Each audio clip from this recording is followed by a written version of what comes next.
Today is November 4th, 2022, a very windy and blustery day in Topeka, Kansas. I'm sitting in the Kansas Supreme Court conference room located in the Kansas Judicial Center, which is directly south of the Capitol building in Topeka. The purpose of me being here is to interview a longtime jurist and important figure in Kansas judicial branch, Honorable Ed Larson, who officially retired in 2002, but served continually until many years later, 20 years later, I believe. My name is Richard Ross. I was a reporter of decisions for the state of Kansas for 38 years, and I had the pleasure of working with Judge and then Justice Larson for many of those years. Assisting me today is David Heineman.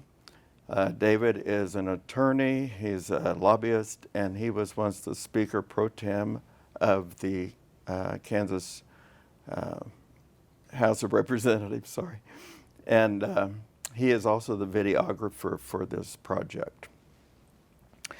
This interview is part of the Kansas Oral History Project collection known as the Kansas Courts and the Rule of Law. This series of interviews examines the relationship of the Kansas judicial branch with the other two branches of government, the executive and the legislative. The Kansas Oral History Project is a not-for-profit corporation created to collect oral histories of Kansans who were involved in shaping and implementing public policy for the state. Funding for the project is by individual donors and volunteers and by the nonprofit corporation known as Humanities Kansas. Recordings and transcripts of the oral histories interviews are available for researchers, educators, and the general public, and you can see the video or read the transcripts by contacting the Kansas Historical Society, the State Library of Kansas, or you can go online to see these at ksoralhistory.org. With that introduction for the purpose of this gathering and this interview, it's time to introduce my guest, the longtime Kansas lawyer and jurist, the Honorable Ed Larson, retired. I will allow Justice Larson a little time to either correct or add to my short bio of his distinguished career. Edward Larson was born in Lincoln County, Kansas, near the town of Denmark, Kansas, in 1932. He graduated from Lincoln High School, and he received his BS in agriculture from Kansas State University, the same degree that his father received. While at K-State, he was a member of the Air Force ROTC, and he was commissioned as a second lieutenant in 1954. From 1954 to 57, he was on active duty with the Air Force, serving in numerous locations and bases in Texas, Florida, and Ohio.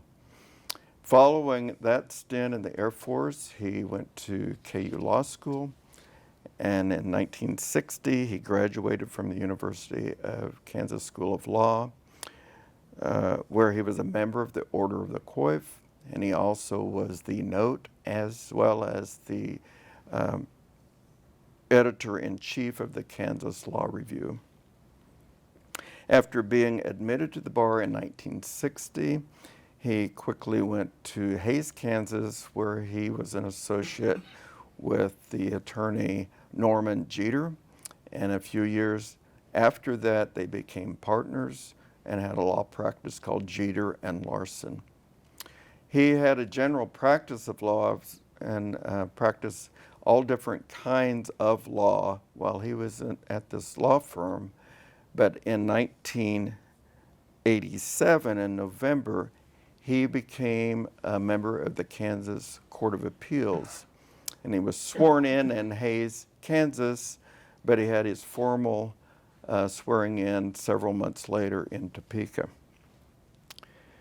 He was elevated to the position of a justice of the Kansas Supreme Court in 1995, and he retired in September 2002. That was a mandatory retirement situation at that time when a person turned 70, and there were quite a few judges that had to retire at that time. The day after his retirement, however, he began work as a senior judge, which is a special designation by the legislature to assist the Court of Appeals and the Supreme Court whenever he was called to help them on a case.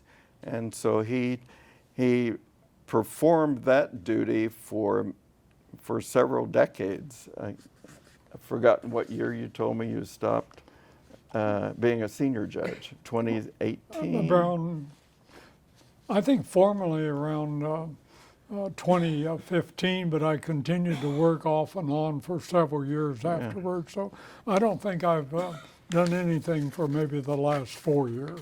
So that was a very, very distinguished career even after he officially retired from the Supreme Court. Thank you for your many years of service. Is there anything you'd like to add to what I just said about your background? Well, that's a interesting history which I share. In thinking back about it, I am the grandchild of Danish immigrants who came here to Kansas, and that's how we got here and began in the 1870s as we were moving west. I was fortunate to be able to live back in the Depression years, the World War II years, all of the time since, and it seems kind of amazing that all of those things didn't happen, but essentially you have correctly reiterated what the history was. I enjoyed the fact that I'm a graduate of both Kansas State University and the University of Kansas. Interestingly, so was my father, who graduated from what was then Kansas State College, and had a brother who graduated from the University of Kansas School of Law. So I do have a little bit of history of that nature, but I enjoyed tremendously my judicial service and was fortunate to serve on both of our appellate courts and as a senior judge. Well, what made you decide to go to law school, for one thing, and then what made you decide to leave the private practice of law? I was in the military at the time of the Korean War. Leaving Kansas State and the ROTC program, I went through navigation school because I could no longer pass a pilot's physical, and so my navigation training overlapped the end of the Korean War, but as that downplayed and I was finishing my time, I was eligible for the GI Bill of Rights. But Kansas was not a hospitable farming area in the 1950s. It was very dry and it did not look very promising, and so I made the decision that since I could receive assistance, that I would try law school, and found that I enjoyed law school much more than I had as an undergraduate. I did better academically, and it made a great move into a different area. After practicing a number of years and enjoying a very general practice, in 1987 there were suddenly 5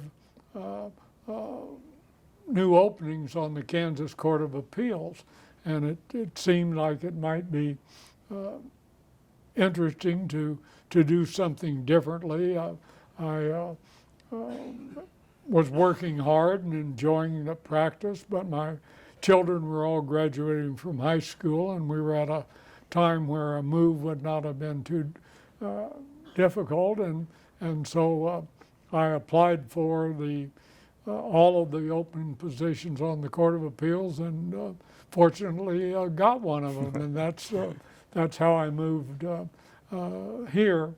After being a Court of Appeals judge, there suddenly was an opening on the Kansas Supreme Court, and while in retrospect, I might have been able to serve longer on the Court of Appeals had I stayed where I was, but several of our Court of Appeals judges had made a transition to serve on the Supreme Court. Bob Davis, Bob Abbott, Fred Six, and I actually followed them, and at one time there were 4 of us that had been formerly on the Court of Appeals that served on the Kansas Supreme Court. Well, I know, just as a little background, when you said there were 5 openings, at the time the Court of Appeals was established, there were 7 judges. And I think that was in 1977. And then in 1987, the legislature expanded the Court of Appeals to 10 judges. And right about that time, 2 of the judges retired, so that left those 5 openings and gave you an opportunity to serve. On the Supreme Court, I remember that there were many, many years where a Court of Appeals judge, for whatever reason, could not get appointed to the Supreme Court. Many applied, and the governor just didn't select. And suddenly, one of the governors made that transition, appointed a judge from the Court of Appeals, and that suddenly seemed like a springboard, a very deserving springboard to move to the Supreme Court. So it was an interesting background there before that happened. I don't know the reason for that, but I know exactly what you're talking about, whether there was sort of a prejudice there which sort of went away and became an opportunity, but that seemed that way because, as I said, when my appointment was made, there was a majority of us that had Court of Appeals experience that were on the Kansas Supreme Court. And it makes sense, that experience. I was thinking as you were talking, and still today there's some talk about representation of judges from the western part of the state. You happen to be one of those. Do you have any comments about attorneys moving from that part of the state onto the courts? You know, I think historically there was an attempt to sort of find people in different parts of the state with the idea that they gave a little better diversity. We didn't really use the word back in those days in that sense, but that it was apparent and an opportunity for me. Corwin Spencer had been one of the original Court of Appeal judges who had been from Oakley, and I think maybe I was the second, but not too long after I was appointed, several years later, Bob Lewis Jr. Came from Atwood. In all fairness, we've not really had quite that same movement from southwest Kansas, although we've had very much people from southeast Kansas that were on the appellate bench. Don Allegrucci was the one that comes to my mind first, and before that others. But in the earlier days we had sort of justices from all over the state. I'm sure that Norman Jeter was certainly a mentor to you. Were there mentors that you consider mentors on the appellate courts? Well, when I came to the Court of Appeals. Bob Abbott was actually the chief judge, and Bob was sort of the mentor to all of us. But that after you've had almost 30 years of experience as a practicing lawyer, you figure out pretty much what the routine is and what your position is in it. The big change, of course, over a period of time was the tremendous increase in the number of criminal cases that became appealed, and that sort of blossomed with the drug time, and so I think we went from a situation where there was a heavier percentage of civil cases, maybe to criminal cases, to just a flip-flop of that, of about 80% criminal cases to maybe 20% civil cases. So your experience in the private practice, at least mine as a general practitioner, some of that sort of evaporated with the increase in the criminal appeals. When you were practicing in Hayes, did you ever argue a case before the Kansas Supreme Court?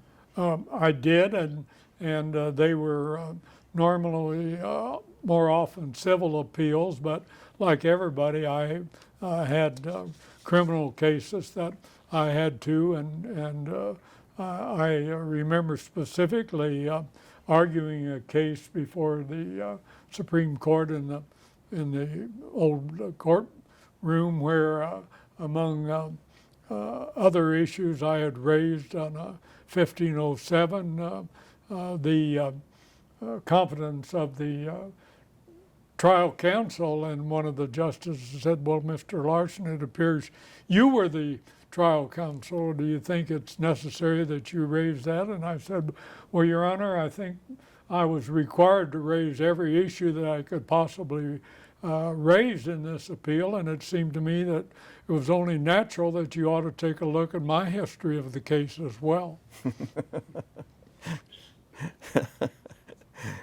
What were the biggest challenges, if you can remember, that you faced when you went from the private practice to becoming a judge on the Court of Appeals? Because that's a big switch. Well, it's always difficult when you've been an advocate for one side of the case to suddenly realize that you no longer have that position, that you have to be somewhat like the referee of an athletic event, and that you have to look at both sides of the situation and view the litigation from a different view. You have the position that the issues of an appellate lawyer that are brought in front of you are the issues you need to decide and determine, much as you'd probably like to raise some of the only issues on your own that you sort of see and find. So you have to learn how to approach things from a slightly different point of a view. They often talk about that you, as a trial lawyer, have judges that they are maybe more directly involved. As an appellate lawyer, you just look at things in a different manner. Were there other challenges that you faced as a justice on the Supreme Court that you did not have on the Court of Appeals? Well, I think you always realize that on the Court of Appeals that there's a chance that somebody at a higher level in the appellate lives will review your decisions, and when you get on the Supreme Court of a state, that most of the time your decision is final. However, there are also situations where your appellate decision on the Supreme Court is viewed by the United States Supreme Court, as it was in several of the cases that we had before them. So I think what you do is you do the best you can at the level that you are, and you don't try to shape what you're doing with any idea other than reaching a correct decision. I think that hopefully there will be quite a few people that look at this interview or read the transcript who really have no knowledge about what an appellate judge does. Can you give a brief synopsis of how the appellate courts work? In Kansas, the Court of Appeals was developed to make appeals available to many more people at a more economic method. The Court of Appeals traveled throughout the state to hear appeals. You could hear lesser amounts, and they enabled litigants to have a review in an easier and less costly manner. They also, on appeal,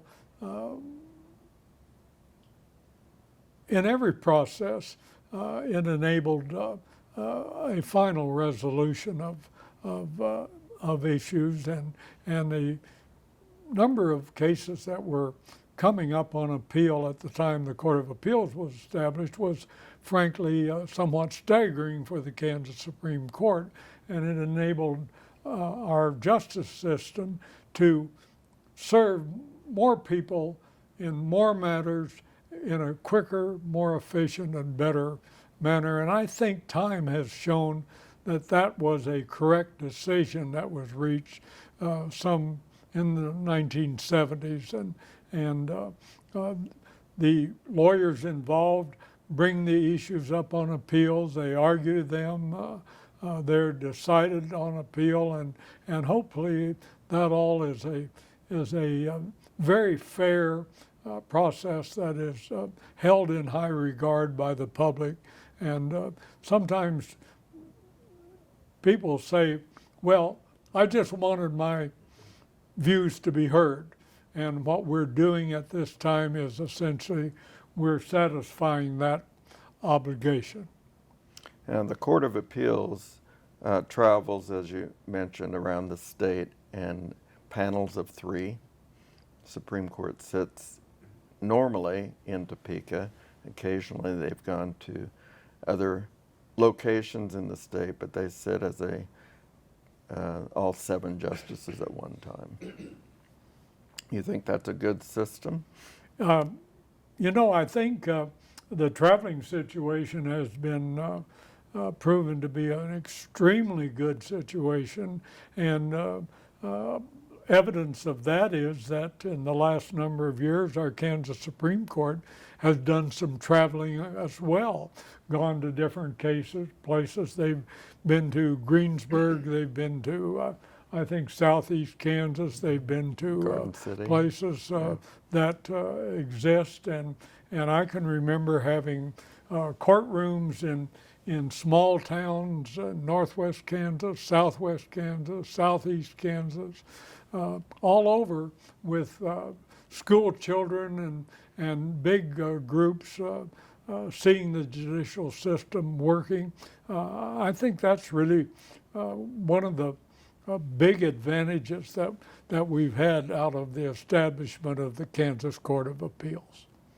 I think something I could insert here is that there are no cases before either court that is not open to the public.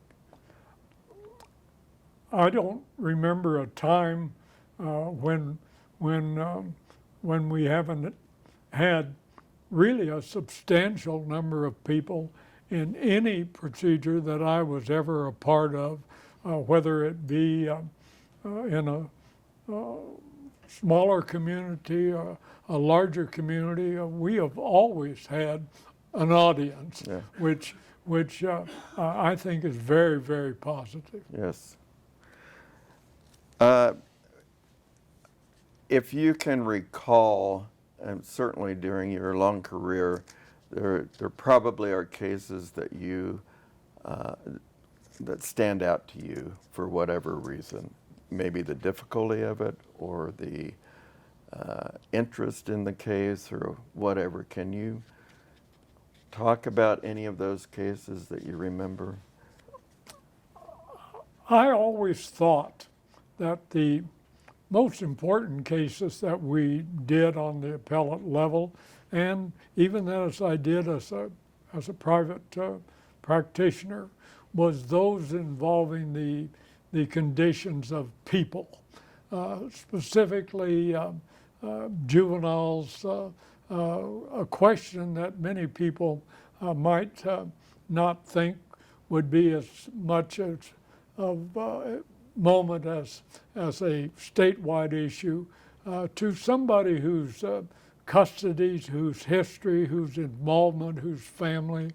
I think that solving problems that involved individuals was always the most important. Now, the ones that got the most publicity, of course, were the statewide issues. As a Supreme Court justice, we had the first death penalty cases that we'd had before. And those appeals have not only resolved here, but they eventually went to the United States Supreme Court. We had cases that involved important issues of administrative agencies. One, thinking back in the Supreme Court, involving whether or not an out-of-state group could buy Kansas Blue Cross and Blue Shield was a case that many people would think involved important things, and I always did as well. But every case is important to the people who are involved in it. And if, as a lawyer representing people and as a judge or justice hearing them, you've got to treat every case as the most important thing that is in front of you at the time that you're there. And if you do that, you somehow or other don't ration justice. You apply it equally. And having done that, I think that's the way you approach things. That's excellent. Well, I hope that's I why hope you that's, were a good I hope jurist. that's what people feel, because that's always what I did from the time I started. I had good mentors. When you mentioned Norman Jeter, Paul Wilson was one of my very, very favorite law school professors. And Paul Wilson was a marvelous person in the state of Kansas. He is just a legend to all of us for arguing the losing side of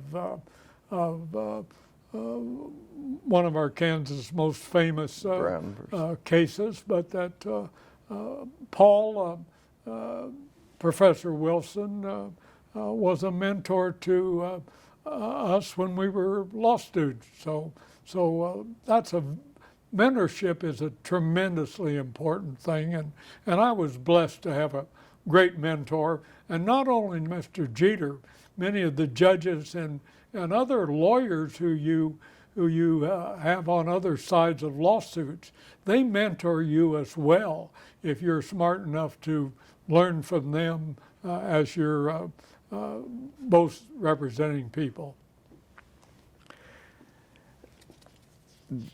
When you talked about high-profile cases, often those, or sometimes those, decisions irritated some of the legislators or the governor.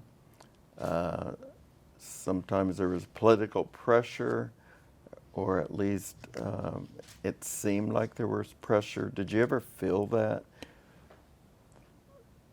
I think that I was maybe blessed to be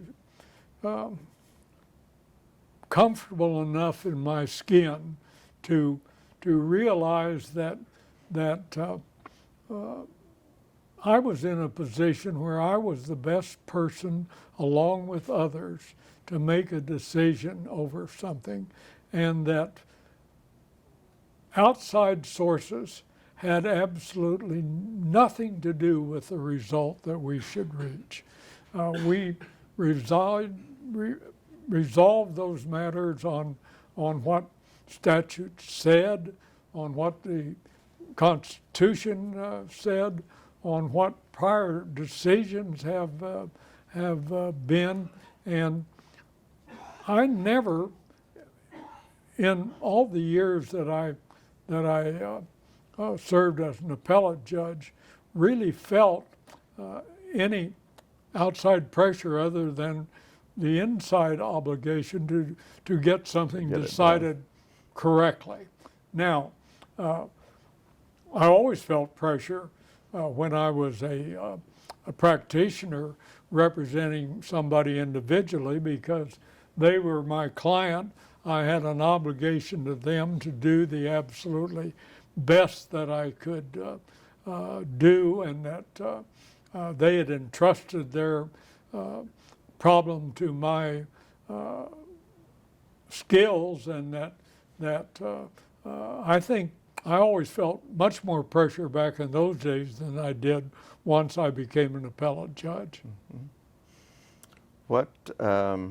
What did you like most, or what one of the things you liked most on being appellate judge? Well, the relationship, you lose the relationship with your clients, and that's something that you cherish as a practitioner.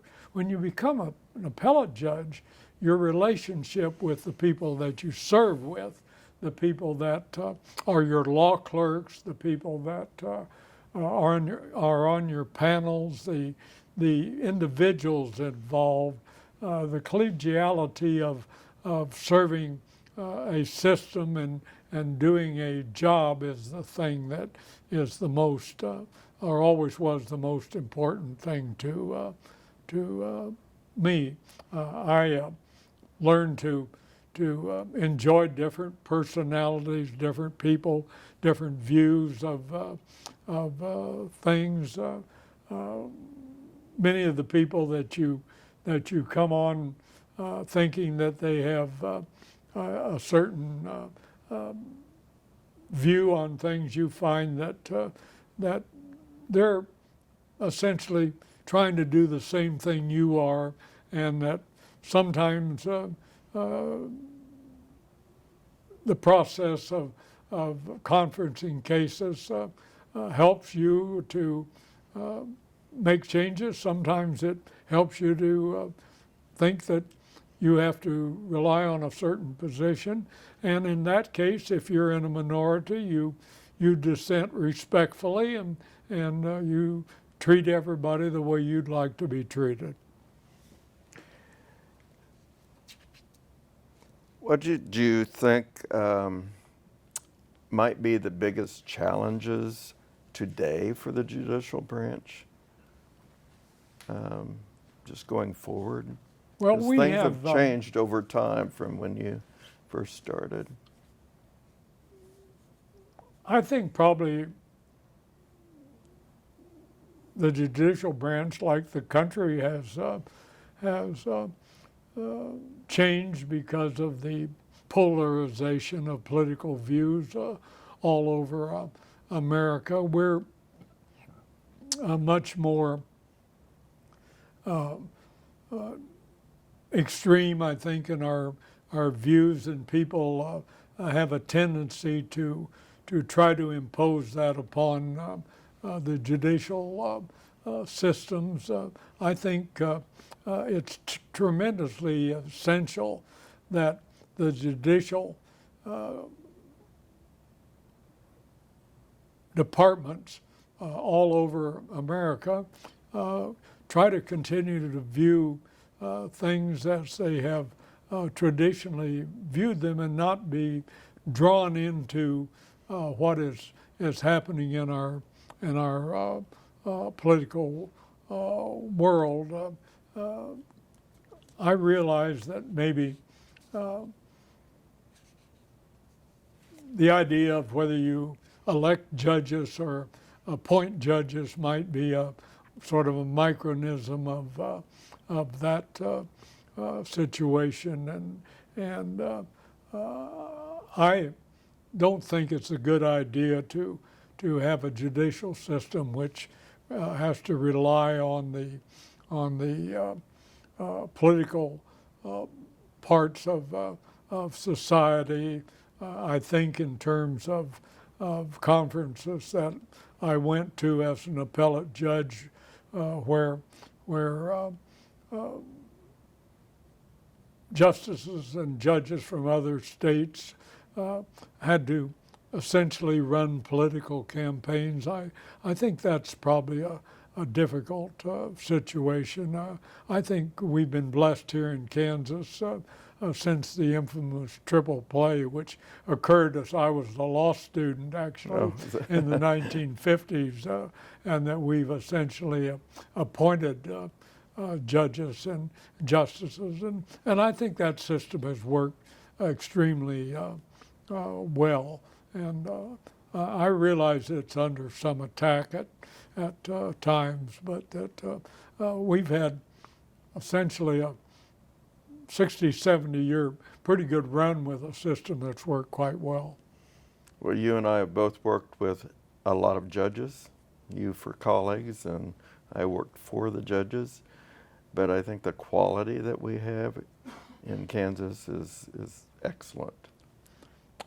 You know, one thought process in this room we're sitting in is that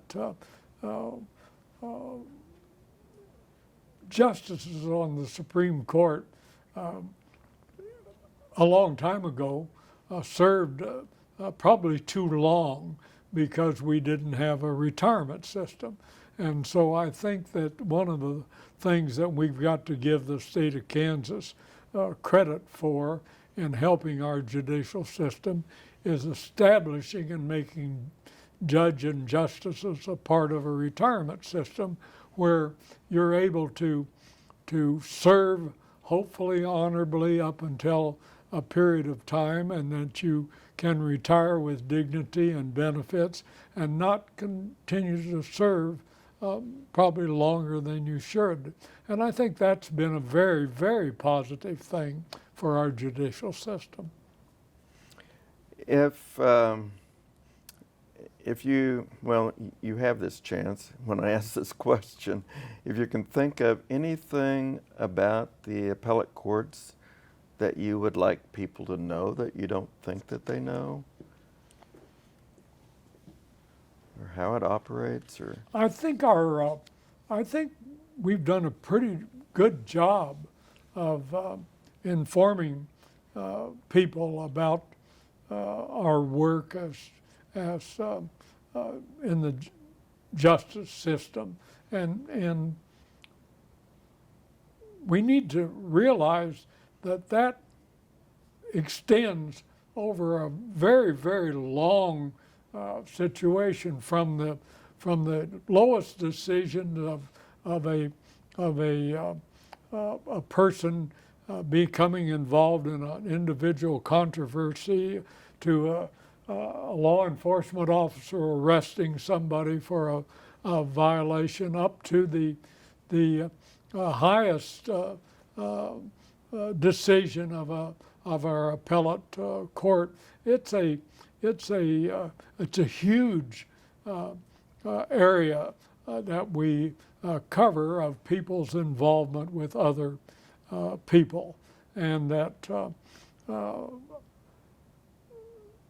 we don't emphasize any one particular part over the other. I think we work hard to license attorneys that represent people.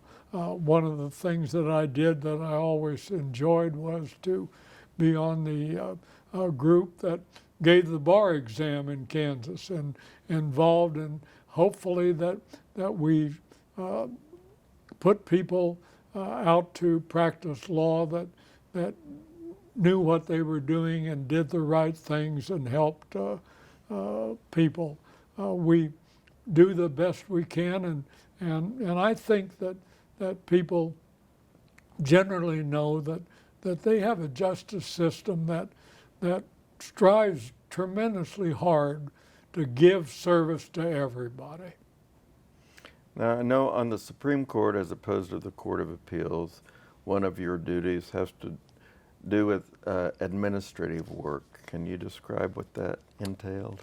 Well, they divide up the judicial areas over the state of Kansas, and each justice is responsible for a particular area. And while the overall administration work is largely done by the Chief Justice along with other places at the statewide level, each individual justice has responsibilities for the district judges. I remember going out into the area of my responsibility and helping with the selection of new judges and doing things, and being able to be available for those district court judges at times when maybe they had a question that they could ask you and then hopefully you could respond to. Actually, my administrative involvement as a Supreme Court justice, I never really felt that it was a very burdensome situation or something that I did a lot of. Many times what happens administrative-wise here in Topeka with dealing with the legislature is more important, and in thinking about that, I became a Supreme Court justice at the time that Justice K. McFarland became the chief, and so my experience in the 7 years that I served on the Supreme Court involved with Justice McFarland and how she worked, and she was very effective as an administrator. I always appreciated the fact of everything that she did during that period of time. And she was the first woman justice. Her appointment, I think, took place, I don't know what year, but by the time I was appointed in 1995, she had worked herself up where she was the senior justice on the Supreme Court, and she'd probably maybe been on it for 20 years. Quite a while. I don't recall. I don't remember the exact time. I can. We were still at. The Supreme Court was located in the Capitol building at the time she was appointed. I know that for sure. So we moved here in '78, I think. Yeah. So, yeah, she served a long time. Well, Bob Bennett was the governor who appointed her. Correct. And so whatever that situation was, but we have a tendency over time to sort of remember eras, but not specific years. Right. Is there anything else that you would like to talk about that we haven't covered? In thinking back, I did suggest that I became number 7 on the Supreme Court, and the court didn't change in numbers from the time I went on until I left, and that started with the beginning of our first a lady woman Supreme Court Chief Justice, which I think was very significant. And to now, one of the things that has happened tremendously to the law practice all over the state in the years that I've been involved is the tremendous change in diversity, principally of women being involved at all levels in the practice of law, in the judges at the district court level, at the appellate level, and at others. So that's been a tremendously significant change. I think maybe today the beginning law school classes at Washburn and the University of Kansas are maybe pretty much equally divided, and so one of the big things that we've seen is the involvement women in the judicial system, much to the better in my mind. I think that